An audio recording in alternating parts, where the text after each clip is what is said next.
Ever wonder what a single day's news can tell you about a massive trillion-dollar economy? Well, today, that's exactly what we're going to do. We're going to take just one day, October 30th, 2025, and piece together a fascinating picture of India's economic engine. It's a story of incredible power, some really surprising contradictions, and a huge challenge that lies right at its heart. All right, let's dive right in. The whole story of this single day is really framed by two powerful headlines that, honestly, just don't seem to add up. And that's the puzzle we're going to try and solve. So first up, you have this incredibly positive statement. The head of financial services is saying the sector is the strongest it has ever been, period. This is the dominant story you hear, right? It paints a picture of an economy just firing on all cylinders. And that story? It's backed up by some serious numbers.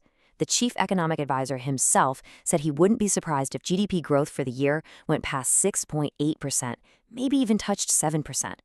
This isn't just wishful thinking. This is a forecast of some serious economic muscle. But then, on the very same day, we get this, a real dose of reality from Niti Aayog, which is the government's own top policy think tank. And this statement, it just completely flips the script. One cylinder isn't firing. So, what does that mean for the whole engine? And that right there is the central question for us today. How can you have this record-breaking financial power on one side and this lagging manufacturing sector on the other? It's a real contradiction. So let's dig into it, and we'll start with the boom.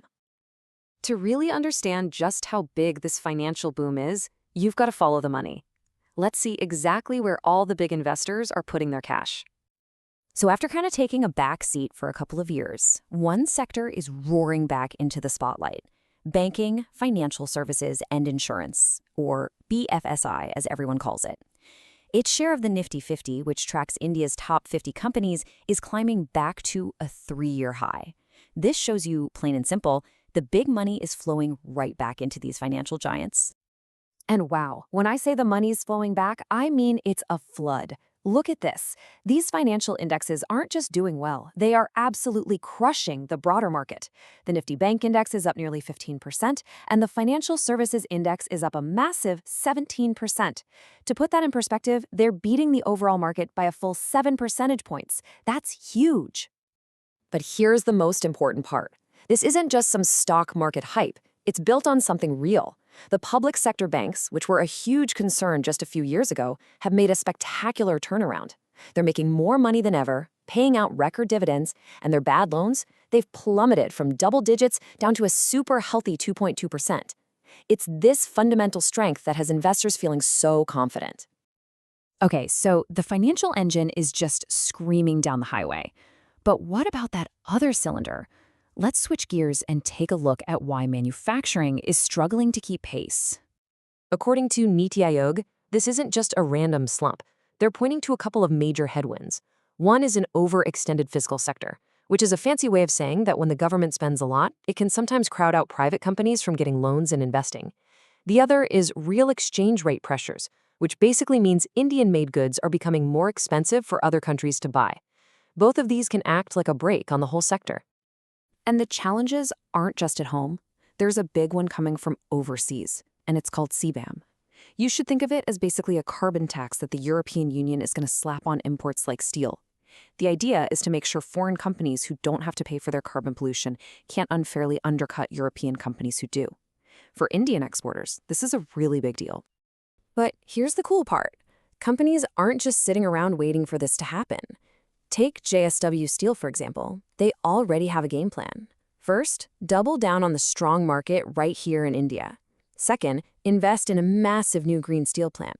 And third, start testing out things like green hydrogen to slash emissions. It's a really smart, proactive strategy. So you've got this split. Booming finance, challenged manufacturing, and it creates a really interesting picture when you zoom in on individual companies. Let's take a quick look at the business headlines from this one day to see how it all plays out on the ground. And we definitely see some big winners. The engineering giant, Larsen & Toubro, posted a profit jump of almost 16% thanks to a flood of new orders. And over in the IT world, Cognizant is feeling so good about business that they actually raised their forecast for the whole year because clients are spending big on things like AI. Yet, even within a single high-growth industry like aviation, you see this exact same push and pull. On the one hand, you've got incredible expansion. Indigo's adding new international flights, and a new airline, Akasa Air, is already talking about an IPO. But on the other hand, Indigo has about 40 of its planes stuck on the ground because of engine problems. Talk about a major headache. And just to give you some global perspective on all this, on this very same day, the chipmaker NVIDIA became the world's first $5 trillion company. That's a staggering number, and it really shows you the raw power of the AI boom. The same trend that's helping lift companies like Cognizant right here in India. So, okay, we've seen the financial boom, we've seen the manufacturing lag, we've seen the mix of corporate wins and woes. So what's the big picture here? How do all these dots from a single day's news connect? It all points to what you could call a two-speed economy. You've got one lane, the fast lane, where finance and banking are just flying along at record speed. But then you have the other lane with the core manufacturing sector, kind of stuck in traffic, held back by tricky policies at home and new pressures from abroad. You can see this split everywhere, and the real challenge is figuring out how to get both lanes moving in sync. And that leaves us with one final crucial question. If the financial sector is the turbocharger on this engine, what's it going to take to get that manufacturing cylinder firing at full power? What policies, what investments, what big ideas are needed to finally complete India's economic engine and unlock its full potential? That is the multi-trillion-dollar question that this single day's news leaves us with.